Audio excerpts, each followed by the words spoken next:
My son said, "Dad, we need your retirement for the down payment." I transferred the money. The day the house closed, I sold everything else. They came home to an empty life. Family story. I still hear his voice the way it sounded that Tuesday afternoon in the kitchen of the little ranch house I'd lived in for 31 years. Tyler stood by the fridge with his arms crossed, Brooke leaning against the counter like she already owned the place. The late spring light came through the window over the sink and hit the same coffee stain on the formica that Margaret used to scrub it every morning. She was gone 2 years by then. The house had gotten quieter than I ever thought a place could get. Tyler didn't waste time. "Dad, we need your retirement for the down payment." He said it like he was asking me to pass the salt. Brooke nodded, eyes already shining with the future she could see. For bedrooms, 2.5 baths, a yard big enough for the kids they kept promising me they were about to have.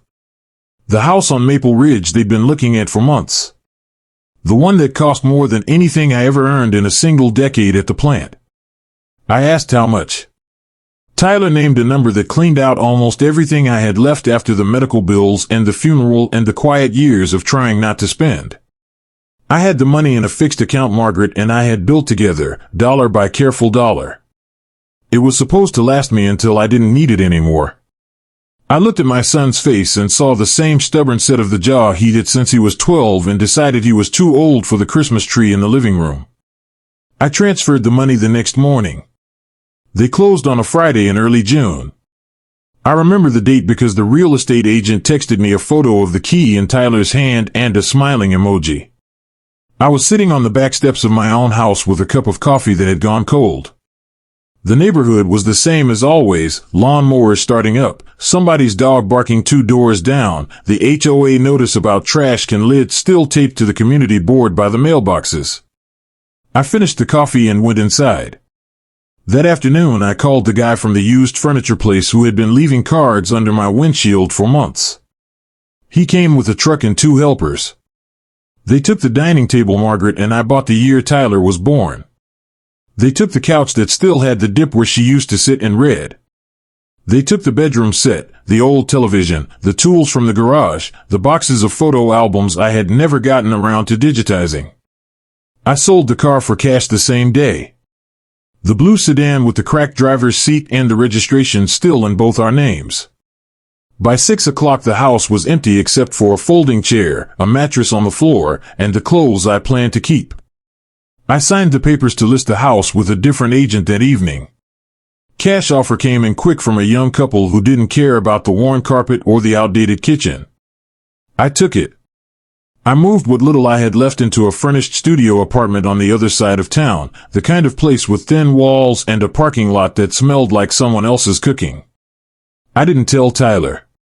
I didn't tell Brooke. I just left the key under the mat the way I always had when they used to come over for Sunday dinner. They came by the following Sunday the way they always did.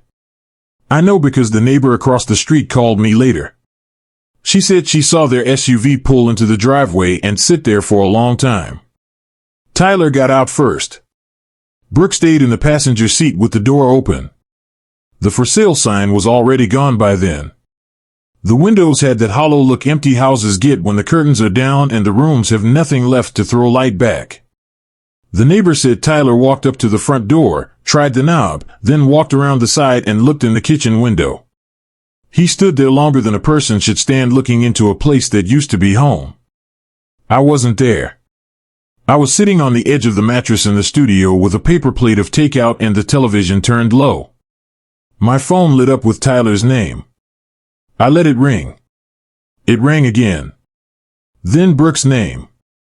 Then a text that just said, "Dad, where are you?" I didn't answer any of them that night. The next morning Tyler showed up at the apartment complex. I don't know how he found the address. Maybe the closing paperwork on the old house still had my new forwarding information somewhere. He stood in the open doorway looking at the single room like he couldn't make the math work. The mattress. The folding chair. The 2 grocery bags of clothes. No pictures on the walls. No table. No history. "What the hell did you do?" he asked. I told him I sold everything else. The house. The furniture. The car. The rest of what was left after the transfer. I said it without raising my voice. He stared at me like I had spoken a language he never learned.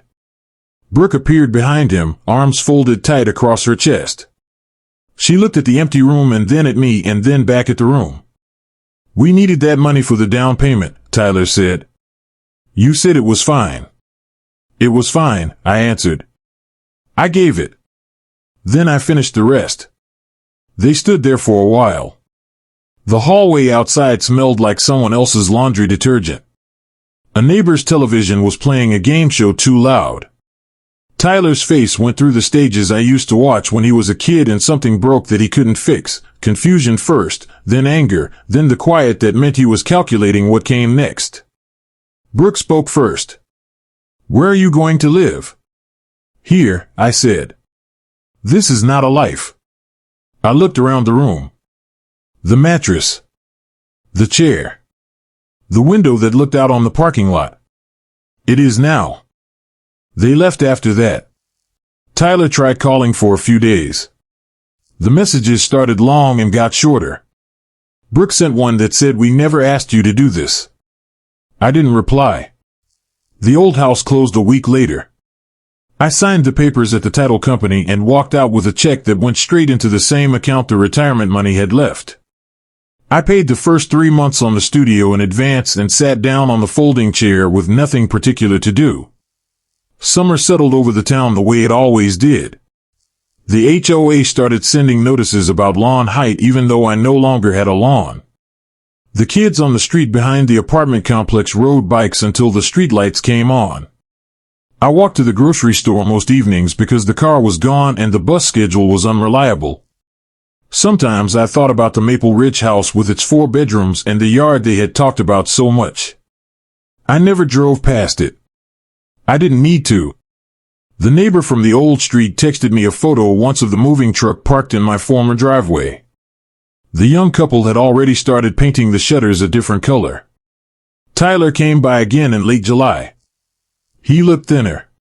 He stood in the doorway with his hands in his pockets and didn't come all the way in.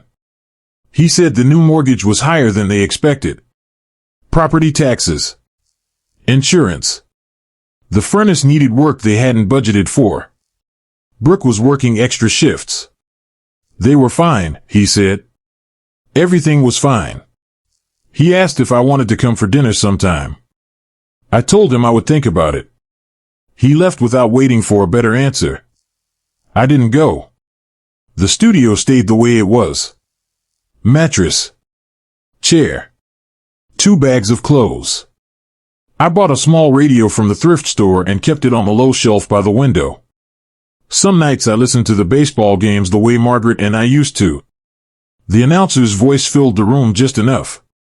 Other nights I turned it off and listened to the traffic on the surface road outside and the sound of someone else's television through the wall. In August, the first real heat wave hit.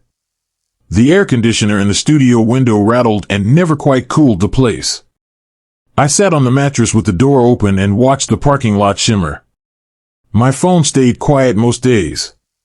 When it did light up, it was usually the bank or the pharmacy or a number I didn't recognize. Tyler's name appeared less often. The last message he sent was short. It just said the baby is due in February. I read it twice and set the phone face down on the floor. I still had the folding chair. I still had the mattress. I still had the 2 grocery bags of clothes and the radio and the view of the parking lot. Everything else was gone the way I had arranged it. The day the house closed, I sold the rest. They came home to an empty life. I stayed in the one I had left.